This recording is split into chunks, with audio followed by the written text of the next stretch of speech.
Hello দর্শক, euro চ্যাম্পিয়নশিপের ফাইনালের 10 দিন পর সমর্থকদের বর্ণবাদী স্লোগানে তদন্তে 7টি দেশকে বড় ধরনের শাস্তি দিল ইউরোপিয়ান নিয়ন্ত্রক সংস্থা উয়েফা। দর্শক, যেমন কোপার ফাইনালে এনজো ফার্নান্দেজের ফ্রান্সকে নিয়ে বর্ণবাদী আচরণে ফিফার তোপে মুখে পড়েছিল আর্জেন্টিনা।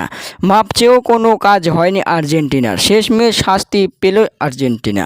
দর্শক, এবার ইউরো চ্যাম্পিয়নশিপে অংশ নেওয়া সমর্থকদের বর্ণবাদী স্লোগানে 24টি দেশের মধ্যে 7টি দেশকে জরিমানা করেছে উয়েফা। শাস্তি পেল যে 7টি দেশ: Serbia, Croatia, Romania, Slovenia, Austria, Hungary ও আলবেনিয়া। কিন্তু কোন স্লোগানে তাদের জরিমানা করেছে তা এখনও স্পষ্টভাবে বলেনি উয়েফা। দর্শক, 7 দেশের মধ্যে সবচেয়ে বড় শাস্তি মুখে পড়েছে ক্রোয়েশিয়া। তাদেরকে 50,000 ইউরোর জরিমানার পাশাপাশি পরবর্তী উয়েফা ম্যাচের টিকিট বিক্রি করতে নিষেধাজ্ঞা দিয়েছে। দর্শক, আর দ্বিতীয় সর্বোচ্চ শাস্তি পেয়েছে অস্ট্রিয়া। তাদেরকে 20,000 জরিমানা ও 2 বছরের জন্য ম্যাচ টিকিট বিক্রি করতে নিষেধাজ্ঞা দিয়েছে।